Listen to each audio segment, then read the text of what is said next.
오늘 말씀은 잠언 16장 1절부터 15절.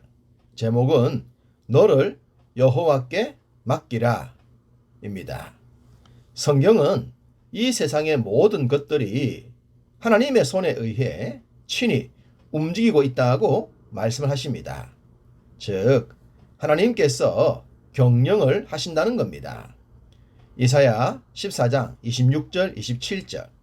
이것이 온 세계를 향하여 정한 경영이며 이것이 열방을 향하여 편 손이라 하셨나니 만군의 여호와께서 경영하셨은즉 누가 능히 그것을 폐하며 그의 손을 펴섰은즉 누가 능히 그것을 돌이키랴. 하나님께서 온 세계를 경영하신다고 하셨죠. 인생은 하나님께서 경영하시는 것을 폐하거나 돌이키거나 막을 수가 없습니다. 개인 기업도 창업주가 막강한 힘을 가지고 있으면 직원들이 어떻게 하지 못합니다. 사람도 그러하다면 천지 만물의 창조주인 하나님의 능력은 어떠하시겠습니까? 땅의 창업주들은 갑질을 하기도 하고 한순간에 퇴직도 시켜버립니다. 그러나 하나님은 인생들의 행복을 설계하셨고 그것을 지켜주십니다. 그 어떤 세력도 우리의 행복을 뺏어가지 못하도록 친히 경영하시죠. 신명기 10장 13절 내가 오늘 너희의 행복을 위하여 네게 명하는 여호와의 명령과 규례를 지킬 것이 아니냐. 행복의 주인공이 되기 위해서 우리는 여호와의 법을 따르는 것입니다. 하나님의 말씀과 명령이 때론 부담이 된다고 생각할 수 있습니다. 마치 어린 자녀들이 부모님의 훈계나 가르침을 이해하지 못할 때처럼 말입니다. 그러나 정상적인 부모라면 자녀들의 행복을 위해 모든 것을 경영할 것입니다. 인생의 부모도 그러하다면 우리에게 친히 아버지가 되어주신 하나님은 더더욱 그러하시지 않겠습니까? 그러니 우리에겐 말씀을 믿고 순종하는 결단이 필요한 것입니다. 무엇보다 잠언의 가르침엔 더더욱 아멘 해야 할 줄 믿습니다. 경영과 관련된 말씀을 오늘 본문도 기록하고 있습니다. 1절 마음의 경영은 사람에게 있어도 말의 응답은 여호와께로부터 나오느니라.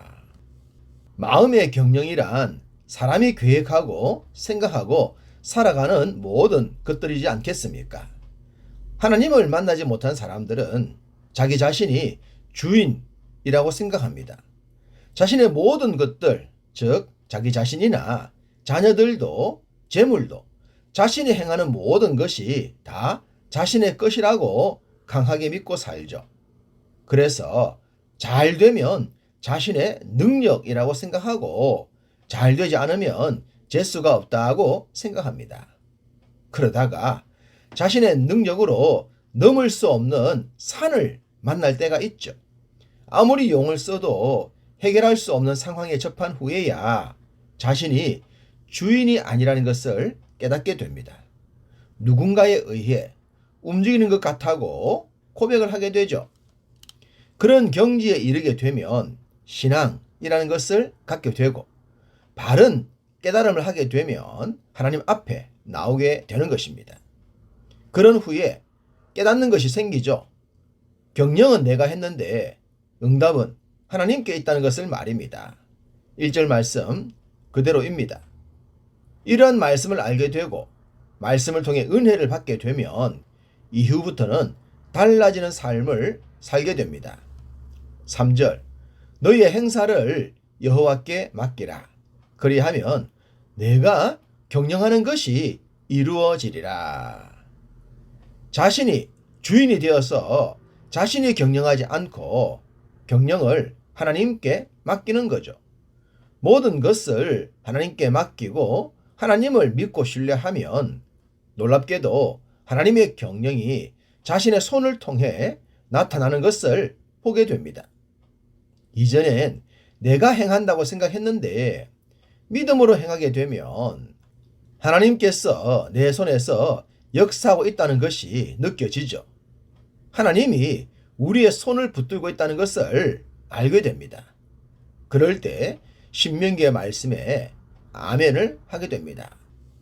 신명기 28장 8절과 12절 여호와께서 명령하사 내 창고와 내 손으로 하는 모든 일에 복을 내리시고 내 하나님 여호와께서 내게 주시는 땅에서 내게 복을 주실 것이며 여호와께서 너를 위하여 하늘에 아름다운 보고를 여시사 내 땅에 때를 따라 비를 내리시고 내 손으로 하는 모든 일에 복을 주시리니. 아멘입니까? 그렇습니다. 아멘을 하지 않을 수가 없죠. 우리의 손을 하나님께 맡길 때 이러한 일이 이루어지는 줄로 믿습니다. 믿음 생활에 연수가 쌓이고 믿음의 체험이 많아지면 이런 고백도 늘어만 갑니다. 9절 사람이 마음으로 자기의 길을 계획할지라도 그의 걸음을 인도하시는 이는 여호와시니라. 역시 아멘입니까? 그렇습니다. 아멘입니다. 학업 계획을 내가 세우고 직장 계획도 내가 세우며 결혼과 사업에 대한 계획들을 분명히 내가 세웠는데 실상 그 모든 것을 친히 인도하신 분이 하나님이심을 고백하게 되는 것입니다. 신비로운 체험이죠. 이 모든 것을 가능케 하는 것이 우리의 범사를 하나님께 맡겼기 때문입니다. 주인의 자리에서 내려와서 주인의 자리에 주님을 모셔드렸을 때부터 이러한 신비로운 체험이 이어지는 것입니다. 이런 체험이 늘면 늘수록 우리는 더더욱 하나님께 초점을 맞춘 삶을 살게 됩니다. 7절 사람의 행위가 여호와를 기쁘시게 하면 그 사람의 원수라도 그와 더불어 화목하게 하시느니라. 우리는 교회를 다니면서 하나님의 영광을 위해 라는 말을 귀에 딱지가 앉을 정도로 듣게 됩니다. 그것이 바로 여호와를 기쁘게 하는 우리들의 생활이지 않겠습니까? 여기에 초점을 맞춘 삶엔 놀라운 일들이 연속됩니다. 기록된 말씀처럼 원수조차도 친구가 되는 역사를 경험하게 되죠. 전화, 위복이라고 화가 변하여 복이 되는 것을 날마다 경험하게 됩니다. 더 좋은 교회의 개척의 역사도 그렇게 된 줄로 믿습니다. 경영에 대한 이야기가 10절과 15절엔 왕에 대한 이야기로 이어집니다. 왕이란 세상의 통치자들을 의미할 것인데 그들 또한 하나님의 경영에서 예외가 될 수 없다는 겁니다. 아무리 강력한 제국주의를 만들더라도 말입니다. 솔로몬은 이것을 통해 참된 왕이 누구인가를 말하고 싶었을 것입니다. 왕들은 도둑처럼 약자들의 것을 탈취하는 자들인데 우리의 참 왕이 되신 하나님은 우리의 목자가 되셔서 생명의 길로 인도하여 주시죠.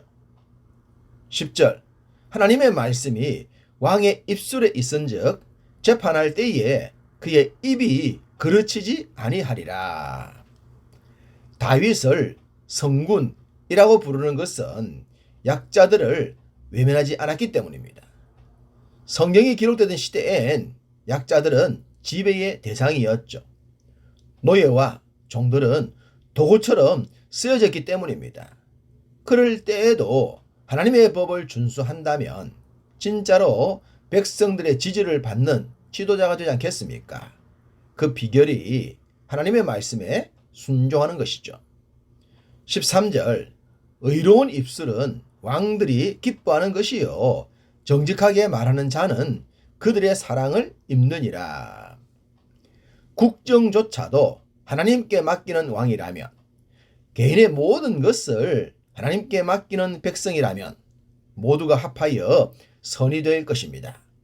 하나님의 경영을 배운 왕과 백성은 그의 범사가 형통하게 될 줄로 믿습니다. 범사를 하나님께 맡김으로 좋은 도움의 손길을 얻어 여러분의 모든 것에서 감사가 넘치시기를 간절히 소원합니다.